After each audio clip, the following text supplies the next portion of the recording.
Fuck off! No!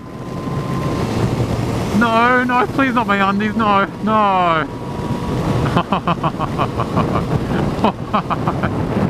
Why? Alright guys, what a beautiful day to be vlogging. So I got a request from Leadpin about my name. He wanted to know what's the story behind my name, AspieThinker. And I've actually gotten a few requests about that. What the hell does that even mean? A few of you actually guessed correctly. AspieThinker, or Aspie, is short for Asperger syndrome. It's a kind of a slang or slogan for someone that has Asperger syndrome. If you say, oh, they're Aspie, it means they've got Asperger syndrome. This channel was actually never ever meant to be a motorcycle channel. I made it. You'll probably notice that I made the channel back in 2011 and I didn't upload anything till about a year and a half later, and even then it was very sparse. So before you start getting all judging, oh, social, doesn't know how to do anything, I should point out that if you were to meet me now, I'd bet you a decent amount of money that you would not be able to tell. So when I was about 5 years old, my kindergarten teacher thought that I was a bit odd, didn't really, you know how to interact with other kids, and just generally being a bit weird. And told my parents, suggested that I go see a specialist. So they took me to a team of specialists and they gave me the diagnosis when I was about 5 years old. When the doctor actually told my mum that, that I had Asperger syndrome, they actually told her that I would never ever get married, that I would never ever get my own place, I'd never move out, and that I'd never get a freaking job. Now, what kind of hope is that? Isn't that, oh, here, your son's got Asperger syndrome, he'll have no life. How nice, So she basically made it her life goal from then on to prove them wrong, to go, well, fuck that, I don't want this freaking kid staying home forever, and look, I don't have to look after this kid. So she dedicated a lot of time to teaching me to be independent. Life skills, just basic stuff like how to make your own freaking breakfast, how to work for money, role playing for a social interaction. Oh. And I even ended up going to an autistic school here in Brisbane for quite a while. I think I was there for about 4 years. So I got a lot of help, quite a lot of help. I also had teacher aides helping me, and I think my mum really set in the groundwork for me to start helping myself. I think if it wasn't for her, I don't know where I'd be now, to be honest. But they didn't tell me till I was 9 years old. They didn't tell me. And what happened was that we were at a restaurant, and I was looking out the window of a restaurant, and I was looking at these boys. And they were just, about my age, maybe a bit old, maybe 10 or 12. And they all had, they were just hanging out, the skateboards. And I looked out the window and went, Mum, why am I so weird? Why doesn't no one like me? Why am I so weird? Because, I had like one friend at the time, and everyone else like hated me. They were quite mean, So it was at that point she decided to tell me. She said, well, maybe you'll explain some things. So they sat me down, they told me, and yeah, I was actually relieved at the time. I was like, oh yeah, it makes kind of makes sense.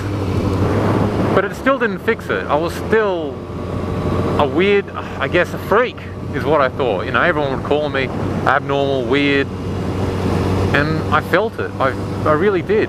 People bullied me all the time. They ostracized me. They just hated me. When I went to high school, maybe 14, 15, I decided I'm going to change this. So I spent a lot of time and effort learning how to be normal, believe it or not. I'd watch other kids and I'd see how they interacted with each other, and then I'd try it myself, see if it worked. If it didn't, I'd try and work out why it didn't work. And yeah, I spent a good deal of time doing that. I was very depressed, because I was different. And everyone hated me. I mean, who's gonna feel good about yourself when freaking everyone hates you? I look back at my diary entries from when I was freaking 9 years old, and even back then I'm going, what's the point of this shit? What's the point of living if you're just going to die in the end and everything in between is a horrible misery? What's the point? I'd been struggling, I'd been, you know, battling those thoughts for a long time, and anger as well, you know, because of the bullying and the ostracism. And I'd have, especially as a kid, I'd have like violent outbursts. I'd start attacking the kid that would bully me and so on. But I thought, I know what'll make me happy. If I'm normal, if I'm just like everyone else, and people finally like me, I finally have some friends, maybe a girlfriend, you know. If things start going well, if I start going on the right track, I'll be good if I'm finally a normal person. So I dedicated, you know, that's what I did.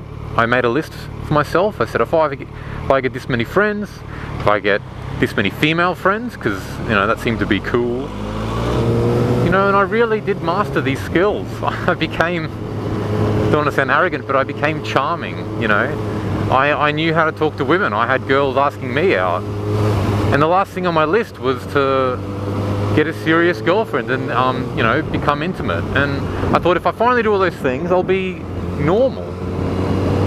And I finally achieved all those things. I was 16 years old and I'd achieved everything on my list that could possibly consider me as a normal human being. And I was not happy. I was like, I've fucking done all this work and I'm still miserable? I was depressed as shit. And I was so fucking angry at everyone else as well. Because I was just like, you guys have no fucking idea. They all seem so happy and ignorant and, oh, how could you possibly feel sad? Oh, how could anyone feel like that? Fuck off. Fucking used to piss me. Happy people used to piss me off so much. I was very depressed and I was very angry, and I really, that stage in my life, I was just like, what's the point? What's the point on hanging around and just waiting for shit to end? I was just waiting. I was just like, there's nothing, you know, I was just waiting to die. That's how I felt.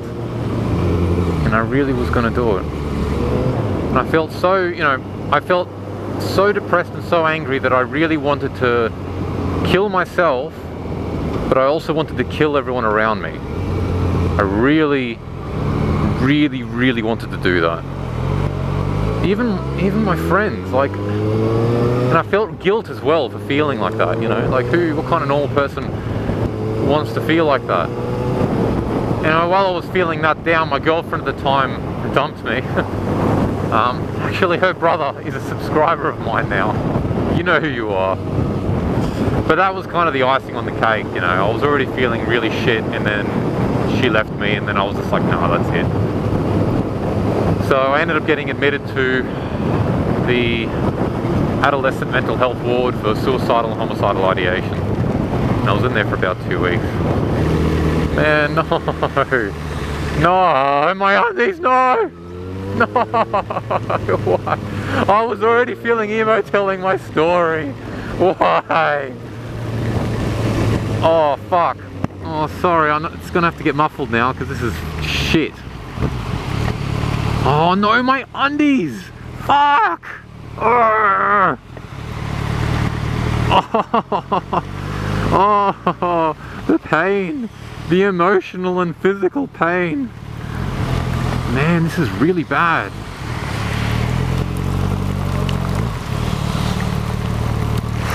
This is shit. This is absolutely shit. And I'm just gonna put my frickin' phone in here because I think it's gonna get like soaked. Hopefully it hasn't already. Fuck! Why? Why do you have to do this? Oh my god, I can barely see a fucking thing. Seriously, now my bum hole is wet. This is supposed to be a serious emotional vlog, and now my bum hole is wet. Thank you very much. Remember, Adrian Nickelodeon released a video on suicide a few weeks back. I'll link it here. But I remember that video actually upset me. He talks about his friend who committed suicide, and he actually calls his friend selfish. And it hit me hard, that, actually. I mean, to be honest, I'd probably be fucking pissed off too if my friend committed suicide, and I have no idea how he feels. I've no idea. I haven't had a friend that's done that before. But I do remember my mum trying to use that justification of, oh, I'd feel really shit if you committed suicide, and I may even kill myself if you committed suicide.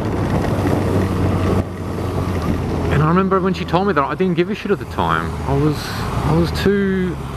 was too emo. I was just like, I don't care. I mean, I wanna die that much. And if you're suffering, then you should kill yourself too. Why not?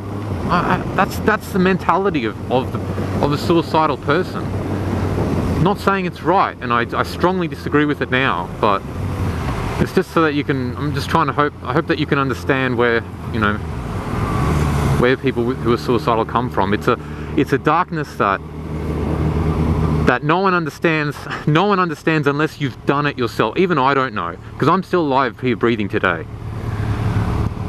So anyway, I love you, AJ, don't worry. Fortunately, when I got out of the asylum about a few months later, I met Mrs. AspieThinker. I have to say, it's been smooth sailing ever since, and I'm very glad I didn't. I'm very glad I'm alive here today because of her.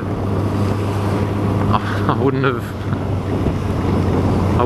have married her. I would never have.